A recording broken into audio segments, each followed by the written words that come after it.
habis turun mesin, kata pemiliknya habis turun mesin tapi malah trouble.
Bareng mudun mesin kok koyo kene kepriye Mas? Marep mudun mesin model piye iki Mas?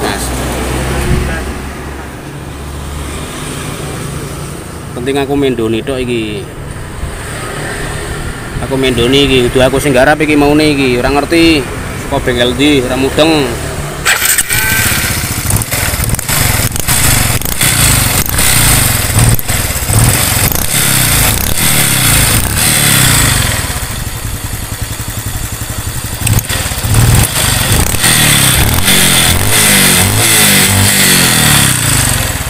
Ngeri.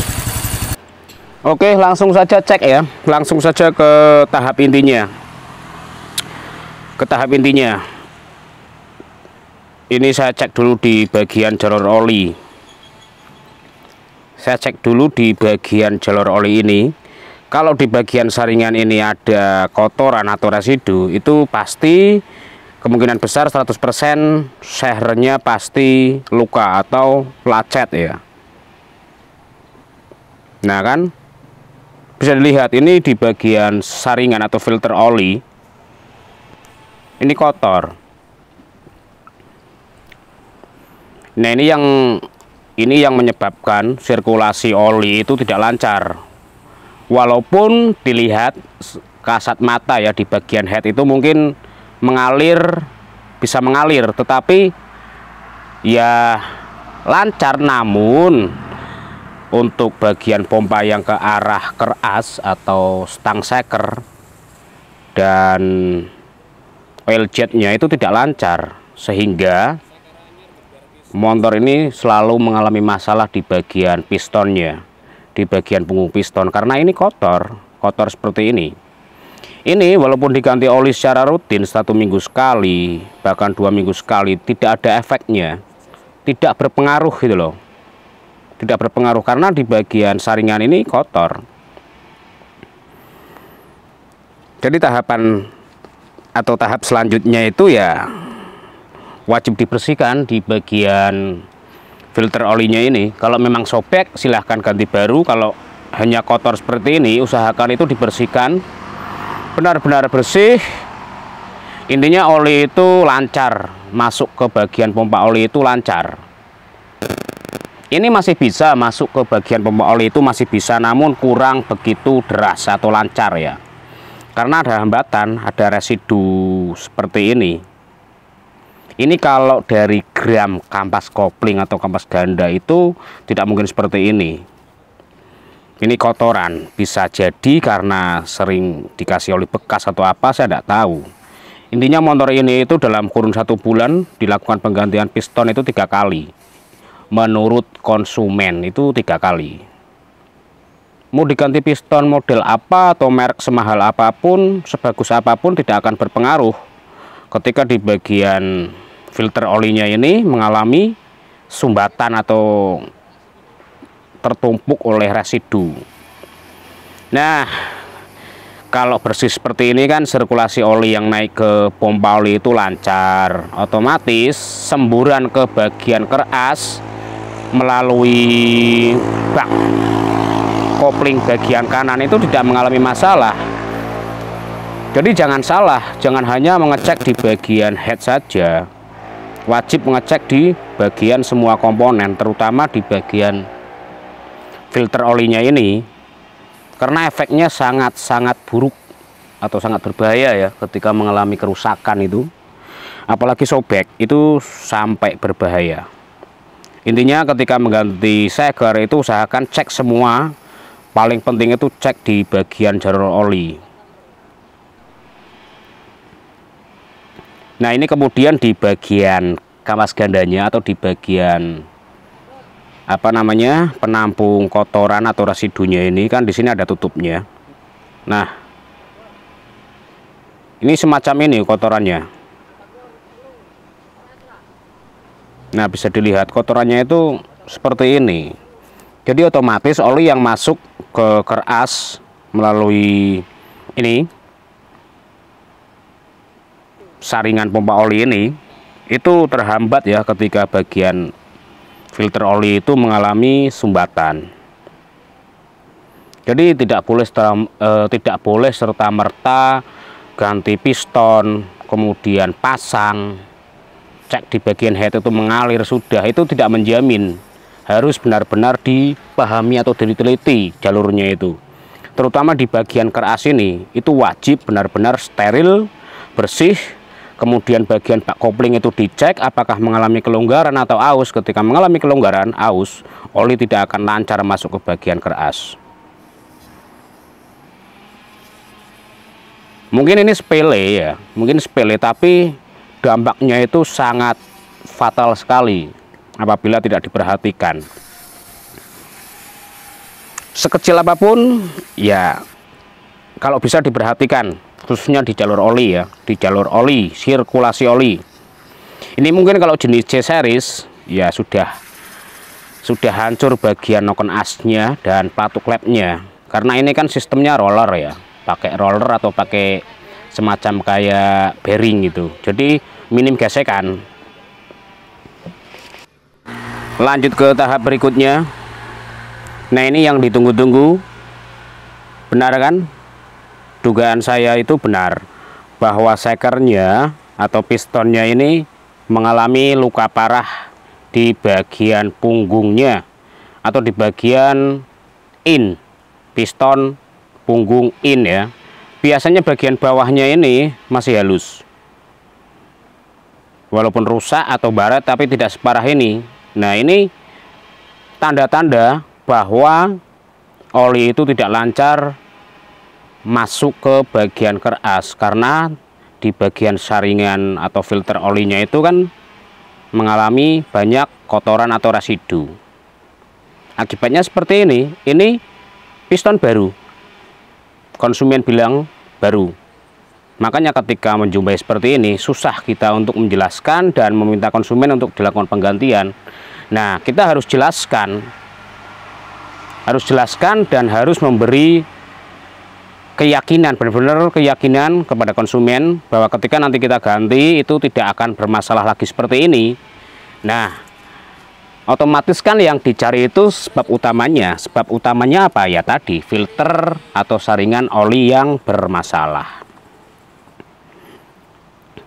Ini saya perlihatkan, ini piston baru, pistonnya itu baru, kalau dari warnanya ini baru, tapi yang bagian sini ini kebakar, hitam kebakar ya, karena bagian bawah sini masih lumayan mulus dibanding bagian punggung yang atas.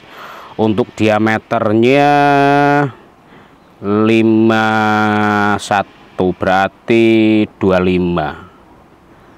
50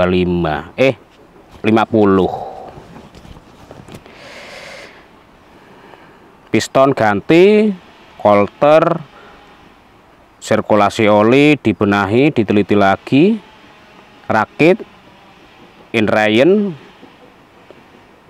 Jadi jangan sampai seperti ini lagi lah, untuk pistonnya itu jangan sampai baret seperti ini lagi. Jadi masalah utamanya itu di bagian saringan filter olinya ya. Ini piston baru teman-teman, ini piston baru beberapa minggu lah. Kemudian untuk bagian bawah itu tidak begitu baret parah ya. Yang parah itu justru di bagian, nah ini yang di bagian bawah itu tidak begitu parah.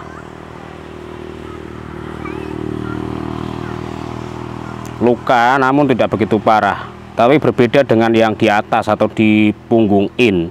Ini lebih parah karena sirkulasi oli yang masuk ke bagian keras, kemudian oli keluar dari big end itu tidak lancar. Kemudian bagian dinding ini, bagian atas tidak terbasahi oleh oli. Seperti itu. Jadi itu tahapan menganalisa ya, tahapan menganalisa kenapa motor ini sering gonta-ganti piston. Nah, yang dicari itu kan sebab utama, penyebabnya.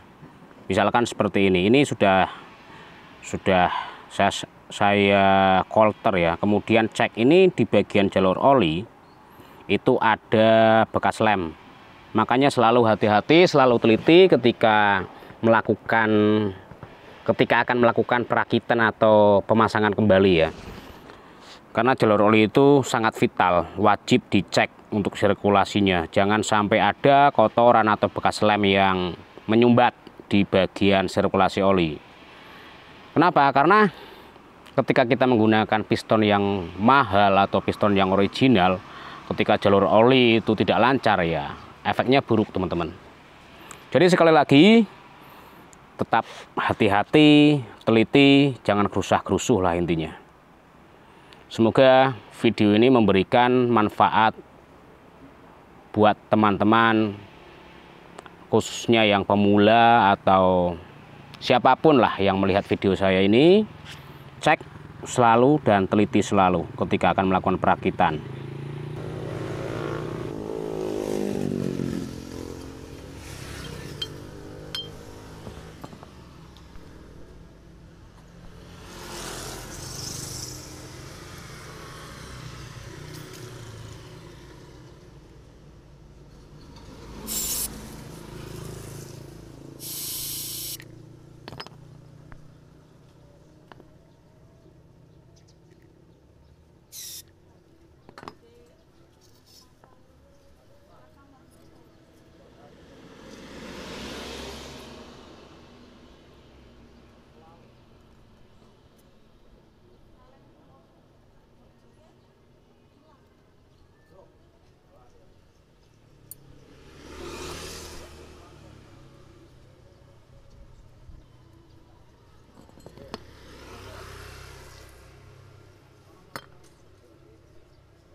Kedua.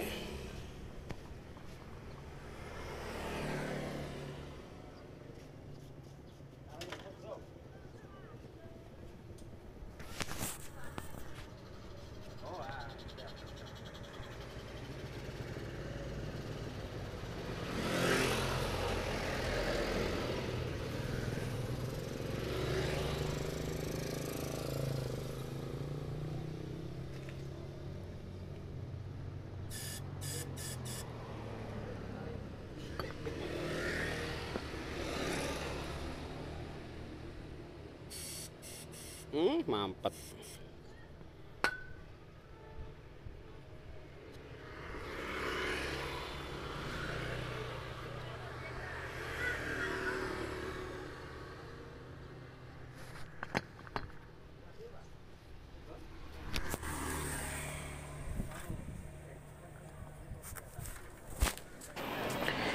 Ini itu 2 unit Revo FI, 2 unit Revo yang sama-sama memiliki penyakit.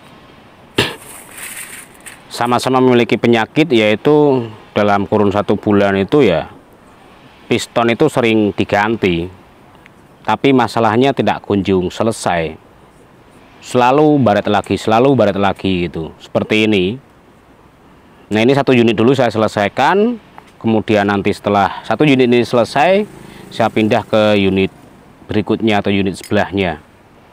Jadi saya kerjakan secara maksimal ya, benar-benar maksimal, karena pistonnya rata-rata yang bermasalah di bagian punggungnya itu berarti berkaitan dengan sirkulasi oli. Oke, terima kasih, semoga bermanfaat.